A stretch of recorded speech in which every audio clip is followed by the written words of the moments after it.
लेकिन कारोबार में कामयाबी का आसमान छूने वाले रतन टाटा को प्यार में सफलता नहीं मिली, या यूं कह सकते हैं कि उनकी प्रेम कहानी अधूरी ही रह गई।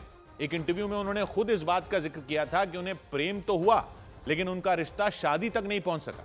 उन्होंने बताया था कि 1960 के दशक में भारत और चीन की जंग की वजह से उनकी प्रेम कहानी अधूरी रह गई थी, क्योंकि 1962 में भारत और चीन के बीच जंग छिड़ गई थी और जंग की वजह से उनकी प्रेमिका अमेरिका से भारत नहीं आ सकी थी।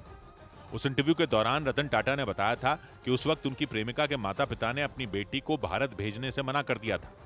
नतीजा यह हुआ कि जंग की वजह से उनका वो रिश्ता टूट गया था। रतन टाटा ने बताया था कि 1960 के दशक में जब वो अमेरिका में पढ़ाई कर रहे थे, तब उनकी मुलाकात लॉस एंजलिस की रहने वाली उस लड़की से हुई थी। दोनों एक दूसरे को पसंद करते थे और शादी करने के लिए पूरी तरह तैयार थे, और यहाँ तक कि उन्होंने आगे की जिंदगी का प्लान भी बना लिया था।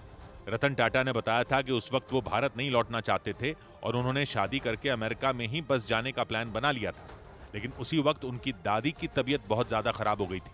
अमेरिका में रह रहे रतन टाटा को जैसे ही इसकी जानकारी मिली, उन्होंने भारत लौटने का फैसला कर लिया था। रतन टाटा ने बताया था कि उन्होंने अपनी प्रेमिका को भी भारत आने के लिए मना लिया था, लेकिन उसी वक्त भारत और चीन के बीच 1962 की जंग छिड़ गई थी, जिसका असर उनके रिश्ते पर पड़ा।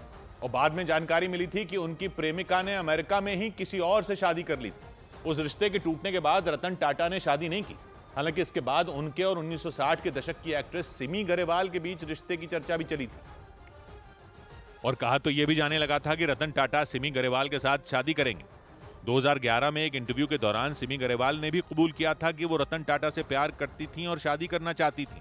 उन्होंने एक इंटरव्यू में माना था कि उन्होंने और रतन टाटा ने किसी समय एक साथ वक्त गुजारे थे। हालांकि उनका रिश्ता आगे नहीं बढ़ सका था। कई साल बाद एक इंटरव्यू के दौरान रतन टाटा ने भी शादी, बच्चे और जीवन के खालीपन को लेकर अपने दिल की बातें बताई थी। और खास बात यह थी कि वो इंटरव्यू सिमी गरेवाल ने ही लिया था। उस इंटरव्यू में शादी नहीं करने के सवाल पर रतन टाटा ने बताया था कि उन दिनों वो काम में इतने व्यस्त हो गए थे कि शादी के बारे में सोचा ही नहीं। हालांकि रतन टाटा ने सिमी ग्रेवाल के साथ में रिश्ते की बात कभी सार्वजनिक तौर पर नहीं मानी थी, लेकिन उनके और सिमी गरेवाल के बीच के रिश्ते के बारे में उस वक्त के अखबारों में और मैगजीनों में कई खबरें छपा करती थी।